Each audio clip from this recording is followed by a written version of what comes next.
things aren't looking all that great for your Buffalo Bills right now, but there is still a lot of football yet to be played this season. And in Week 11, the Bills have one of their tougher opponents coming to town in the Tampa Bay Buccaneers. Buffalo comes into this one as a 5.5-point favorite with the total over-under set at 47.5. We are going to preview Bucs at Bills in Week 11 on today's show. We're going to get into a Bucs and Bills deep dive. We're going to get into some injury news from both sides of the equation, the keys to victory, my 5 keys for Buffalo getting a win in this week, and then finally my score prediction, who wins by how much at the end of today's show. Before we dive into all of these topics, I got to get you guys to help us out on today's video. We've been doing preview videos all season long here on the channel. The most subscribers that we have gained on one of these preview videos is 61. On today's show, can we beat that number? If you want free Bills coverage every single day, this is the place for you. So hit that subscribe button, and if you do hit that subscribe button, join us on Sunday for our Bills versus Buccaneers watch party. Going to be bringing you guys live play-by-play coverage, stats, analysis, and so much more, all getting started with a pregame tailgate at 12:30 p.m. Eastern Time. Join us for a Bills versus Bucs watch party to take it all in Week 11. All right, let's talk about the Bills' Week 11 opponent in Tampa Bay. Coming to this one as a 6-3 record, identical to Buffalo's. They have a plus 14-point differential, though, through these 10 weeks, and that's interesting. The Bucs have kind of skated away in a couple of really close wins against, honestly, some inferior opponents in some instances, but they have some big wins over the Houston Texans, over the Seattle Seahawks, which is one of those wins by the skin of their teeth. That was one of the best football games that we have seen all season long, and I mean that's one of the marquee wins of any team that's been had this season. They've also beaten the San Francisco 49ers as well. Last week, though, they ran into a team that's beat the Buffalo Bills as well, the New England Patriots. Drake May playing as good as any quarterback in football right now. They lost 28-23, almost came out with the win, but did not. And the last meeting between Buccaneers and Buffalo came in 2023, back in Week 8, and the Bills ended up winning that one 24-18, but this Bucs team and this whole organization and culture has just only gotten better and progressed season after season. Now we're 2 whole years ahead of when that last game was played, and I mean Baker Mayfield is playing at an elite level and continues to progress as a quarterback year after year after year. And this year it is just no different. I mean, he's as efficient as it gets. 16 touchdowns, 2 interceptions. He's on track for 4,000 yards. I mean, like, his big-time throw percentage is big because this guy is just a baller, and he's not turning the ball over either. And you always want the big-time throw percentage to be higher than the turnover-worthy play, and Baker Mayfield is doing the right things on the football field right now. And he's doing the right things, getting 6 out of 9 wins and scoring all these points without his best weapons. I mean, he's doing this with a rotating group of wide receivers and running backs and tight ends. Does not matter. The Bucs have had injuries everywhere on the offensive side of the football so far this year. Bills fans can't even complain about injuries this week, considering what Tampa Bay has gone through. I mean, Bucky Irving has been out for, more games than any star running back so far this year. Mike Evans is on IR. Chris Godwin has been injured all season long, so they've had to rely on a lot of young talent on this team. Rashad White is back there at the running back spot. Sean Tucker getting some reps there as well. And then at wide receiver, they're getting a ton of production from 2 rookies, Tez Johnson and obviously first-round pick Emeka Egbuka.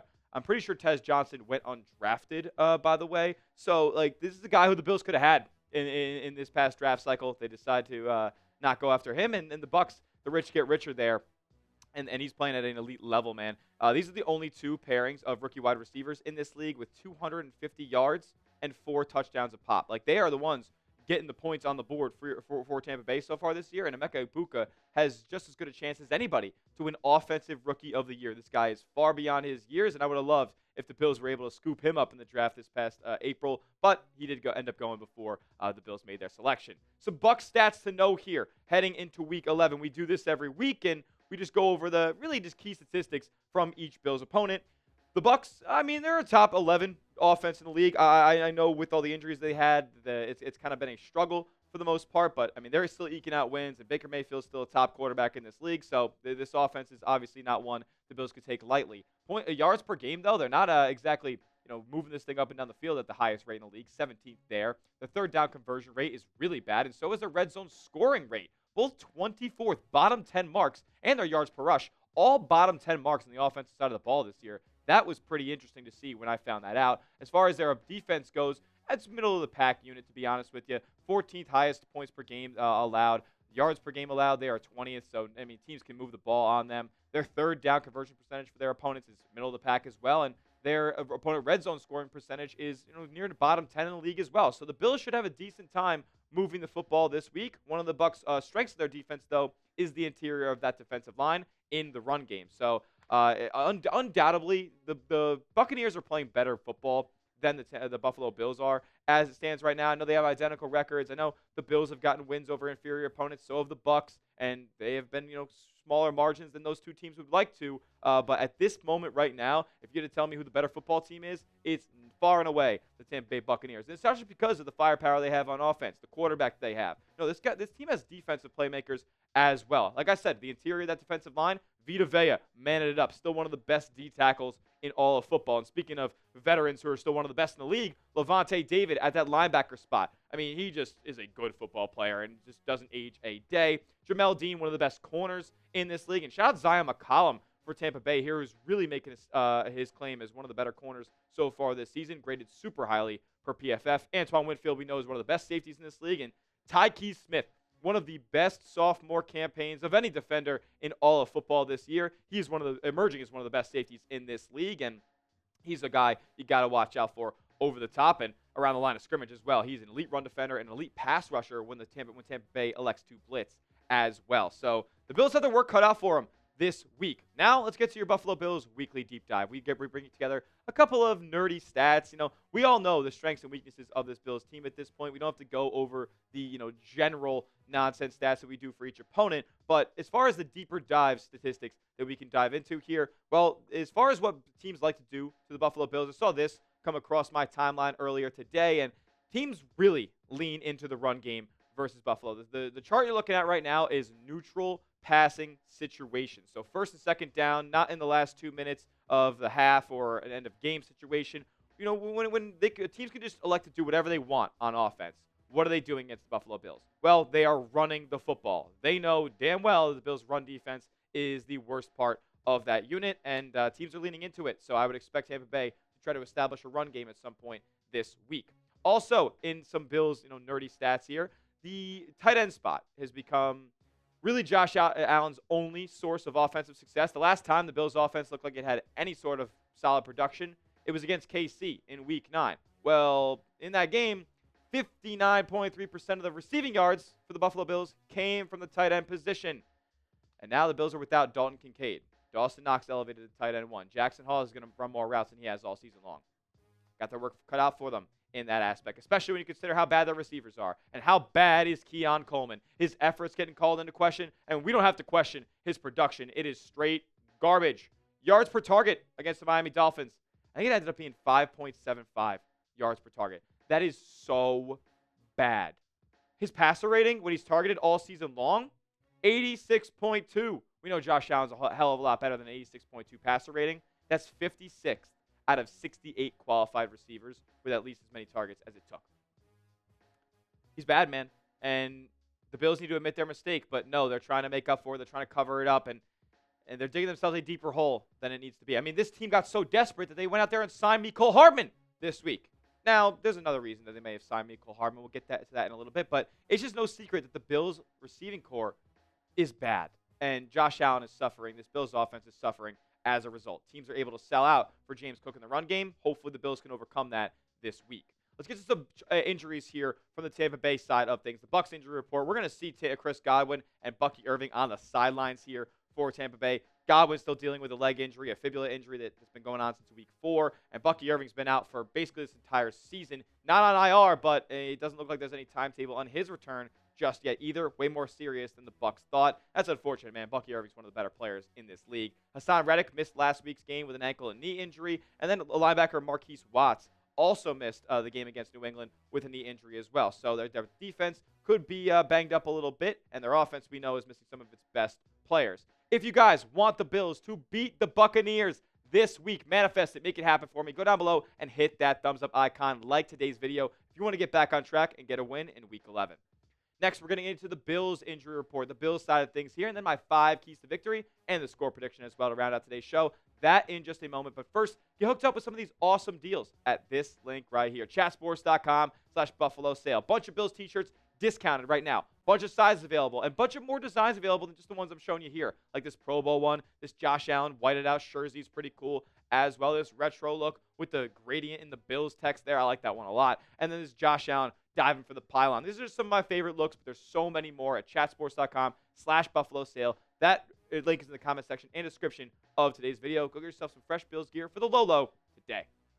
All right, some Bills injury stuff here. Defensive end Landon Jackson, bad news. Placed on injured reserve with that knee injury. Tore his MCL, tore his PCL as well. So not good news there, especially for a Bills defensive line that already has a ton of injuries on it. And, not good for the Bills' rookie third-round pick who really couldn't get anything off of the ground in his rookie campaign. Defensive tackle TJ Sanders had his practice window open. We know he was on injured reserve. And, that's great news for this Bills defensive line who loses Ed Oliver, loses Michael Hoyt. A.J. Epenesa's got a concussion. And, now we see Landon Jackson going into reserve as well. So much needed here, especially in terms of getting to the passer. TJ Sanders was one of the best pass rushing defensive tackles coming into the season. And we haven't seen too much, but there's been some flashes that he could be a player in this league. All right, let's go about the Bills injury report here. Dalton Kincaid, we know, is going to be out with this one. Hamstring injury. There's no such thing as a 1-week hamstring. That is very, very unfortunate. Defensive end A.J. Epinesa, he's still dealing with that concussion. Not sure if it's going to be a 2-week injury here, but it would be really, really great if the Bills could have him back. He's been graded highly and has been one of the more underrated and underutilized pass rushers this season. Taron Johnson and Christian Benford dealing with groin injuries at the cornerback spot. These two guys missed this week, and if they're not available, it's going to be really, really bad news for Buffalo. Shaq Thompson, also the Bills' best coverage linebacker, and Baker Mayfield's an elite intermediate targeter. He's dealing with the hamstring injury, has not been playing, and the Bills are going to be looking at Terrell Bernard and Matt Milano again starting at the linebacker spot this week. With that being said, out of all the names that are really on the sideline for Buffalo right now, who do the Bills need the most back from injury? Before we get into my 5 keys to victory, you let me know who that is down in the comments section. All right, man, let's do it. The Bills' keys to victory against Tampa Bay. Let's rediscover the run game. In Week 10 against Miami, it was embarrassing. And just overall, in all the Bills' losses this week, the run game has been embarrassing, quite frankly. In the Bills' wins, the 6 wins the Buffalo Bills have had so far this season, the average EPA per rush per game, plus, in the positive, 0.17. Average rush EPA per game, plus 5.83. In the Buffalo's losses, and I know these are confusing stats. I don't even know how to 100% explain them all, but it tells you how productive of a rushing team that you are, or at least how expected you are to be good. In their losses, they're not very good. Negative 0.19. Negative 4.49 total average rush EPA per game. Not good, folks. Clearly, when teams beat the Bills, they sell out for the run. So in this one, you've got to win the line of scrimmage battle again, and James Cook has got to bust a couple of them loose, no doubt about it. Start with better field position. That is my second key to victory here. And I feel like the Bills, in comparison to their opponents all season long, have just been behind the 8 ball in terms of when they get the football, and specifically when they force punts. As a matter of fact, the Bills have the second worst punt return yards average in all of football. Only the Packers are worse, and they are kind of deteriorating as well right now. 5.8 yards per return. That is just unacceptable, and it puts the Bills' offense at a disadvantage. You're starting further behind your opponent every single drive that you force a punt. I think the Bills made a decision to try to rectify this mistake and rectify this metric. They went out there and signed Mecole Hardman, who is one of the better punt returners that you could go out there and sign at this point. They released Christian Wilkerson, was their corresponding practice squad move there. And he's on your practice squad right now, but I don't anticipate that one to be one that is too long. I think Mecole Hardman's going to be a guy who's activated here. Tyreek Hill even came out and said that he thinks he's going to be a difference maker for Buffalo. I'd expect to see him in some routes run as well at the receiver position. But as far as the punt return goes, bring in Mecole Hardman, that's what he's going to be a specialist at. All right, do your best to limit Baker Mayfield. This is going to be tough. Like, Baker's one of the best quarterbacks in the NFL, and it's crazy to be saying that at this point. You think back to that 2018 draft. It's got Hall of Fame level talent littered across that quarterback. And Baker is no exception. He is playing like a guy who's going to be in Canton one day. And specifically this season, he has been destroying in certain areas. One, at the intermediate level of the football field. In Week 10 against the Patriots, a game that they lost, Baker was awesome in the intermediate game. He completed 10 of his 13 intermediate pass attempts in Week 10 with 165 yards and 3 touchdowns and passes between 10 and 19 air yards. He's been awesome there all season long. That's thanks to guys like Igbuka, Tez Johnson, Cade Otton, and Baker Mayfield himself. So you got to limit him in that area. Hopefully a guy like Shaq Thompson is back so you can help as well there. Also, going into Week 10, as a scrambler, Baker Mayfield is one of the best in all of football. This was heading into the Patriots game. He led the NFL with 238 scrambling pass yards, scrambling at a career-high mark, 15.2% this season. And that's probably for a couple of reasons, right? His offensive line has seen injuries. His receivers aren't the best version of the receivers that he's had in Tampa Bay so far this season, even though Igbuka and Tez Johnson have been great. But he's making it work, man. He makes something out of nothing. Kind of akin to Josh Allen. I got to see like an opposite version of Josh Allen there with Baker Mayfield down in Tampa Bay. But he can absolutely make plays with his legs. Bill's got to keep him contained and, try their best to cover those receivers because they are tough. And with that being said, that brings us right into our next key to victory here. Corners got to get healthy. I don't really have much to say about this, to be quite honest with you guys. The Bills, doesn't matter what numbers you look at, they had a hard time in Week 10. Covering Jalen Waddle, and it's not just the guys who were coming up because we had Benford and Taron Johnson injured. No, it's your CB2. Maxwell Harrison kind of got taken to the woodshed by Jalen Waddle in Week 10.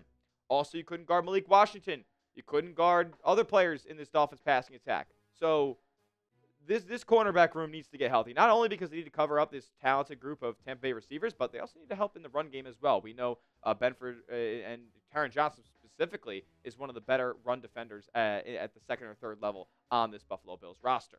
And then lastly, come on. 17 goes out there and does 17 things. It's time to give you the weekly reminder. We have 17, and they do not.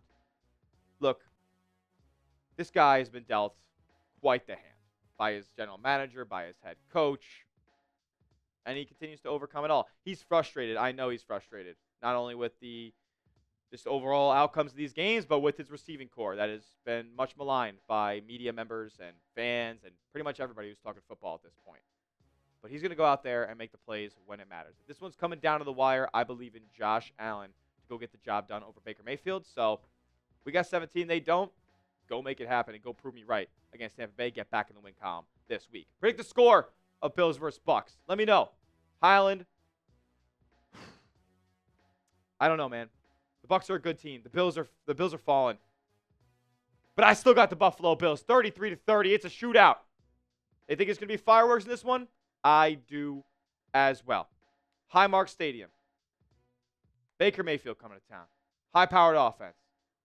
I think the Bills kind of get out of the rut that they were in. I think Joe Brady was embarrassed by that loss to Miami last week. So they're going to go out there and get a big win. But it's going to come in a fiery effort from both sides of the equation. That will do it for today's preview show. Give me a follow over on Twitter. We'll be live tweeting on Sunday. We'll be tweeting all about the Bills up until the game. At Tyler J. Smith, 2 H's, because the name's common, but I am not. And make sure to subscribe to the channel as well. YouTube.com/Bills News for the latest and greatest on your Bills all season long. We'll be live on Sunday here on the channel as well. We'll see you guys all then. And as always, let's go, Buffalo.